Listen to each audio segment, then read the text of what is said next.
Hello दोस्तों, इस video में अपन पढ़ने वाले हैं साइंस का लास्ट यूनिट, छठा यूनिट, जिसका नाम है मूल्यांकन। विज्ञान का मूल्यांकन हम इस वीडियो में करने वाले हैं। 9 नंबर का आपका ये वाला चैप्टर है मूल्यांकन वाला।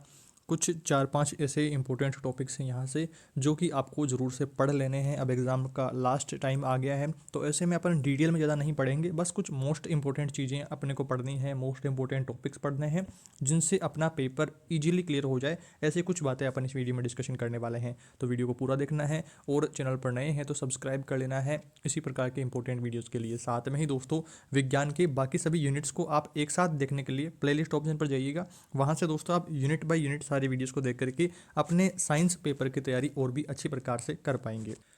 क्लास की शुरुआत करते हैं और सबसे पहले अपन बात करते हैं। पहला प्रश्न आता है, बच्चों के सर्वांगीण विकास हेतु कोई 4 अधिगम प्रक्रियाएं कौन कौन सी है, उनके बारे में अपन बात करते हैं। पहले यहाँ पर आती है, पहली जो प्रक्रिया है वो है अभिवृत्ति।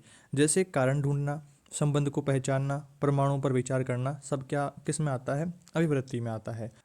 दूसरा क्या है? सराहना करना। जैसे किसी मनोवैज्ञानिकों के योगदान की प्रशंसा करना, विज्ञान का जीवन पर क्या प्रभाव पड़ेगा, वो सारी चीज़ें, तो सराहना करना यहाँ पर आएगी, प्रशंसा करना। तीसरा यहाँ पर है रुचि। रुचि के बारे में यहाँ पर बात आती है कि जैसे विज्ञान को हॉबी के रूप में लेना, विज्ञान को व्यवसाय के रूप में सोचना आदि क्या आएंगी? हॉबी आएंगी, रुचि आएंगी।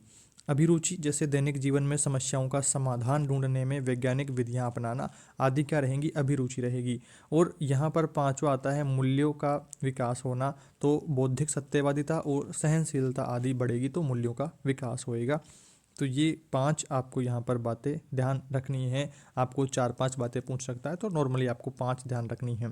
इसके बाद में दूसरा इंपॉर्टेंट प्रश्न आता है कि क्या आप बच्चों के सभी प्रश्नों के जवाब दे सकते हैं? यदि नहीं तो उनके लिए क्या कदम उठाएंगे? जो भी प्रश्न बच्चों द्वारा आपसे पूछे गए, मतलब शिक्षक से पूछे गए, अगर आपको नहीं आ रहे हैं, शिक्षक को नहीं आ रहे हैं, तो उस केस में प्रश्नों को नोट करके उसकी एक सूची तैयार करी जाएगी। पुस्तकालय में उपलब्ध किताबों में ढूंढने का प्रयास करा जाएगा। सभी शिक्षकों से विचार विमर्श भी करा जाएगा। कोई बड़ा प्रश्न आ गया है, कोई कठिन प्रश्न आ गया है, स्थानीय संसाधनों का प्रयोग भी करेंगे। तो ये कुछ उपाय हम कर सकते हैं। अगर प्रश्न का उत्तर अपने को नहीं आ रहा है, बच्चे को ये कह सकते हैं कि आज मुझे ये नहीं आ रहा है, इसके बारे में और रिसर्च करके मैं आपको कल बता दूंगा इस बारे में। तो ये आप यहाँ पर ध्यान रखिएगा। इसके अलावा यहाँ पर तीसरा प्रश्न आता है, विज्ञान शिक्षण में मूल्यांकन के कौन कौन से उद्देश्य निर्धारित यहाँ पर हैं? पहला है निदानिक उद्देश्य। निदान यहाँ पर करा जाएगा, उपचार करा जाएगा, इस तरह से आप ले सकते हैं। उपलब्धियों को संक्षिप्त में यहाँ पर लिखा जाएगा। सर्वांगीण विकास, ओवरऑल डेवलपमेंट यहाँ पर आएगा। विद्यालयों के मानकों का मूल्यांकन भी यहाँ पर रहेगा कि विद्यालय के द्वारा क्या क्या सारी चीज़ें बच्चे को सिखाई गई है, वो बाकी सारी चीज़ें। तो इस तरह से ये 4 बिंदु यहाँ पर आपको ध्यान रख रहे हैं। इसके बाद में आगे बढ़ते हैं और बात करते हैं मूल्यांकन से आप क्या समझते हैं। बाकी सारे सब्जेक्ट्स में भी ये मूल्यांकन टॉपिक आता है, तो सेम सी ही सारी गणित है यहाँ पर, सेम से ही सारे टॉपिक्स हैं। कुछ जो ऐसे टॉपिक्स जो सेम है सभी पेपर्स में आपको एक बार ही याद कर लेने हैं, और फिर उनको आप जो है जिस भी एक पेपर में पूछा जाए ऐसा प्रश्न, तो आप बता देना, कोई दिक्कत समस्या नहीं है। ऐसा नहीं होता है कि साइंस में मूल्यांकन का परिभाषा अलग होगी या वहाँ पर सोशल साइंस में मूल्यांकन की परिभाषा अलग होगी, तो ऐसा कुछ नहीं है। सारा चीज़ें सारी जगह पर सेम सारा टॉपिक्स है। मूल्यांकन से आप क्या समझते हैं? इसके अंदर आपको ध्यान रखना है कि शैक्षिक प्रक्रिया का मूल्यांकन एक अंग है। शिक्षक अपने अध्यापन का मूल्यांकन बालकों में होने वाले अपेक्षित व्यवहारगत परिवर्तनों के माध्यम से करता है।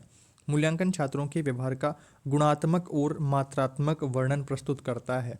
इस प्रकार छात्रों के व्यक्तित्व के विभिन्न पक्षों का मापन ही मूल्यांकन कहलाता है। गुणात्मक और मात्रात्मक यहाँ पर वर्णन का मतलब है कि कितना बच्चों ने सीख लिया है, अपेक्षा के अनुसार सीखा है, या यहाँ पर कम सीखा है या ज़्यादा सीखा है, तो वो सारी चीज़ें अपने को एक मापना है। तो वो मापने के लिए मूल्यांकन एक विधि यहाँ पर लगाई जाती है, जिसमें अलग अलग प्रकार की विधियों के द्वारा मूल्यांकन करा जाता है।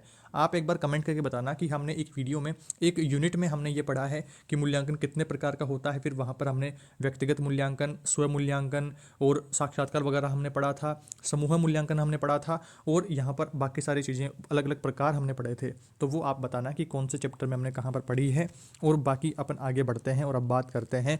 5वां प्रश्न आता है, विज्ञान विषय के संदर्भ में सतत और व्यापक मूल्यांकन क्या है? यहाँ पर कंटिन्यूअस एंड कॉम्प्रिहेंसिव इवेल्युएशन की बात हो रही है, तो क्या है उसकी परिभाषा के रूप में आपको छोटा सा यहाँ पर पॉइंट ध्यान रखना है कि सतत और व्यापक मूल्यांकन का आशय विद्यार्थियों के विद्यालय आधारित मूल्यांकन की उस प्रणाली के बारे में है जिसमें विद्यार्थियों के विकास के सभी पहलू मतलब कि ओवरऑल डेवलपमेंट करा जा रहा है। तो वो कितना डेवलपमेंट हो रहा है उसका यहाँ पर उसके ऊपर ध्यान रखा जाता है। यह निर्धारण किया जाता है कि विकासात्मक प्रक्रिया चल रही है। इसका लक्ष्य जो है अच्छे स्वास्थ्य, उपयुक्त कौशल और वांछनीय गुणवत्ता वाले और उसके अलावा शैक्षिक उत्कृष्टता वाले अच्छे नागरिकों का निर्माण करना है।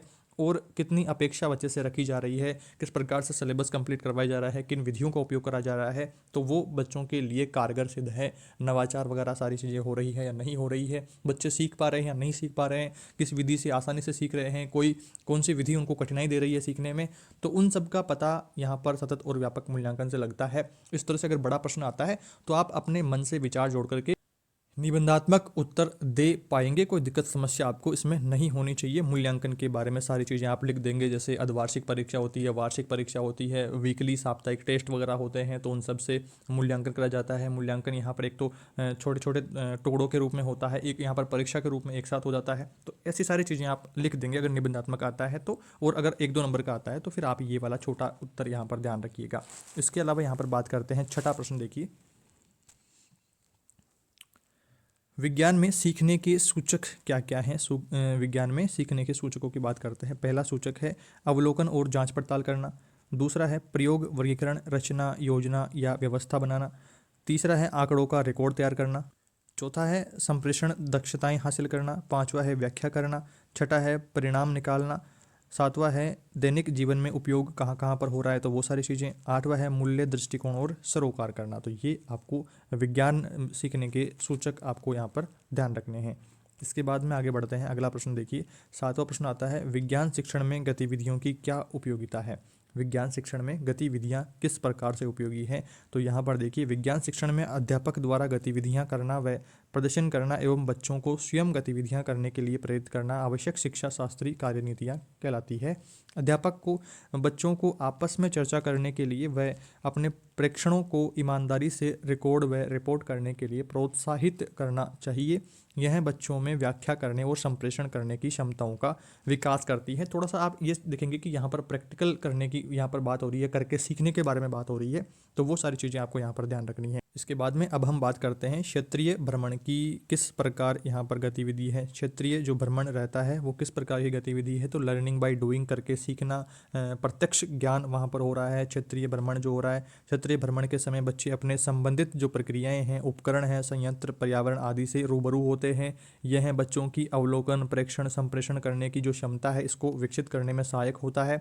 अतः शिक्षक को आकलन के अवसर के रूप में इसे लेना चाहिए। क्षेत्रीय भ्रमण का सीधा तात्पर्य, आप जैसा कि मैंने बताया कि बच्चे को सिखाने के लिए सबसे प्रभावी तरीका कौन सा है, तो वो है प्रत्यक्ष ज्ञान। मतलब कि किसी वस्तु के बारे में बच्चे को बता रहे हैं, जैसे मान लो खरगोश के बारे में बता रहे हैं, तो खरगोश बच्चे के सामने ला करके खड़ा करेंगे या फिर बच्चे के सामने खरगोश की फोटो ला करके दिखाएंगे कि ये है खरगोश, तो बच्चा यहाँ पर प्रत्यक्ष ज्ञान, यहाँ पर वो एक स्थायी यहाँ पर अधिगम हो जाएगा। या फिर आप क्षेत्रीय भ्रमण करवा रहे हैं तो अपने क्षेत्र की अलग अलग चीज़ें बच्चे को दिखा रहे हैं, तो वो एक प्रत्यक्ष ज्ञान होएगा। आपने ये चीज़ें नोटिस करी होगी कि आपका कभी कोई विद्यालय टूर रहा हो या फिर कॉलेज का कोई टूर रहा हो, तो वहाँ पर आपने जो एक्टिविटीज़ करी है, वहाँ पर जो आपने चीज़ें देखी है वो आपके अभी भी याद होगी। और दूसरी ओर आप जब किताबों में पढ़ते हैं किसी महल के बारे में, किसी यहाँ पर उद्यान वगैरह के बारे में, तो वो सारी चीज़ें आपको बहुत कम याद रहती है। और दूसरी ओर आपने जब वहाँ पर प्रत्यक्ष रूप से जो चीज़ें देख ली है तो वो स्थायी रूप से यहाँ पर रह जाती है उसकी अधिकतर एक्टिविटीज़। जो ये कुछ आपको यहाँ पर कंपैरिजन करके थोड़ा सा और आप इसको उदाहरणों के साथ में जोड़ करके अपना उत्तर दे दीजिएगा अगर बड़ा प्रश्न इसको लेकर के कुछ आए तो। इसके बाद में अब हम बात करते हैं परियोजना कार्य को लेकर के। यहाँ पर बात आती है कि विज्ञान में परियोजना कार्य द्वारा किसी विशिष्ट उद्देश्य से आयोजित करने, छानबीन करने, तलाश करने, अन्वेषण करने, कोई संरचना तथा किसी नियत कार्य को पूरा करना यहाँ पर परियोजना कार्य होता है। परियोजना मतलब एक योजना बना करके काम करने को आप कह सकते हैं। तो 1 नंबर का प्रश्न ये भी आ सकता है। इसके नीचे देखिए कक्षा व गृह कार्य यहाँ पर क्या है, तो देखिए शिक्षण अधिगम प्रक्रिया के दौरान बच्चे कई प्रकार से कक्षा कार्य में व्यस्त रहते हैं। इसमें उपकरण को सुनिश्चित करना, अवलोकन करना, प्रश्न करना, संप्रेषण करना, निष्कर्ष निकालना आदि कौशल निहित होते हैं। अतः ये कौशल आकलन का आधार बनाए जा सकते हैं। तो कक्षा और गृह कार्य में इन सब की भूमिका रहती है। विज्ञान प्रदर्शनी का आयोजन करना, तो यहाँ पर विज्ञान प्रदर्शनी विज्ञान में बच्चों को तैयार किए गए मॉडल, ग्राफ, चार्ट, परियोजना रिपोर्ट, सर्वे रिपोर्ट, विज्ञान की प्रयोगशाला के उपकरण, विज्ञान क्लब से संबंधित गतिविधि आदि को आकलन करने के समय सम्मिलित किया जा सकता है।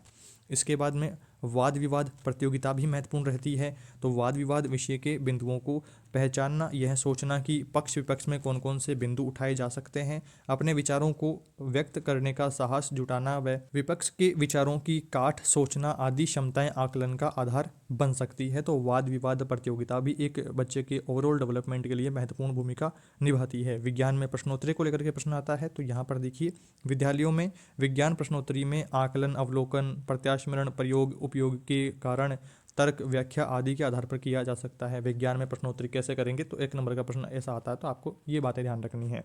विज्ञान जर्नल क्या है? विज्ञान जर्नल देखिए, विद्यार्थी इसमें कक्षा में की गई वैज्ञानिक जो अवधारणाएं हैं उन पर होने वाली चर्चा व विभिन्न सूचनाएं एकत्रित करके लिख सकते हैं। शिक्षक अपनी ओर से इनका निरीक्षण कर सकते हैं। तो विज्ञान जर्नल ये हो गया।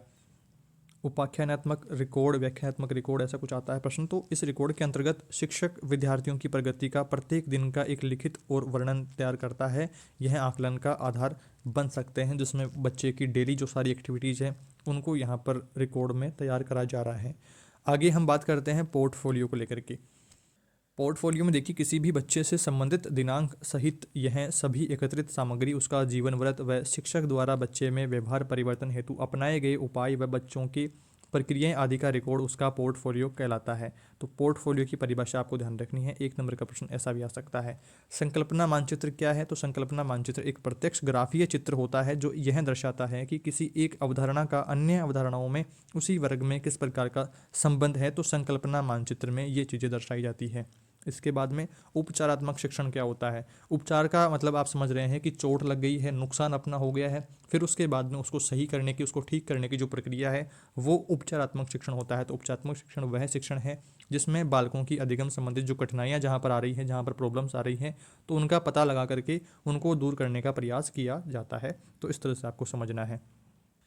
इस यूनिट का अंतिम टॉपिक यहाँ पर आप देखिए कि डॉक्टर ब्लूम का मूल्यांकन का त्रिकोणात्मक रूप कैसा है। तो डॉक्टर ब्लूम का ध्यान रखना है, जिसमें आपको शिक्षण के उद्देश्य यहाँ पर हैं, सीखने का अनुभव, व्यवहारगत जो परिवर्तन हो रहे हैं सीखने के अनुभव में, तो वो यहाँ पर है। और तीसरा यहाँ पर है मूल्यांकन के साधन शिक्षक। मतलब कि पाठ्यक्रम तो क्या है, सीखने शिक्षण उद्देश्य यहाँ पर है, मूल्यांकन क्या है, शिक्षक करवा रहा है, मूल्यांकन का साधन में शिक्षक है, और सीखने का अनुभव जो व्यवहारगत परिवर्तन है वो किस में हो रहा है, विद्यार्थी में हो रहा है। तो इस तरह से ये डॉक्टर ब्लूम का मूल्यांकन का त्रिकोणात्मक जो रूप है ये आपको ध्यान रखना है। इस तरह से यहाँ पर दोस्तों अपना ये जो लास्ट यूनिट है, छठा यूनिट है विज्ञान का, ये कंप्लीट हो गया है। विज्ञान के बाकी सभी यूनिट्स आप बिल्कुल शॉर्ट तरीके से अपने चैनल के प्लेलिस्ट में जाकर के आप देखिएगा। इजीली आप यूनिट वाइज सारे वीडियोस को देख करके अपनी एग्जाम तैयारी बहुत ही आसानी से और बहुत कम समय में कर पाएंगे और सारे इंपॉर्टेंट टॉपिक्स को जान पाएंगे। इस वीडियो से आपकी पढ़ाई में, आपकी परीक्षा तैयारी में थोड़ी भी मदद मिली है तो वीडियो को लाइक जरूर करें, अपने दोस्तों के साथ में शेयर करें। चैनल पर नए हैं तो सब्सक्राइब करें इसी प्रकार के इंपॉर्टेंट वीडियोस के लिए। और दोस्तों यहाँ पर आपको वीडियो अपने दोस्तों के साथ में भी शेयर करना है, उनकी भी पढ़ाई में मदद करनी है। इस वीडियो में इतना ही दोस्तों, जल्दी मिलेंगे एक नई वीडियो में कुछ नई जानकारियों के साथ। Thank you for watching this video.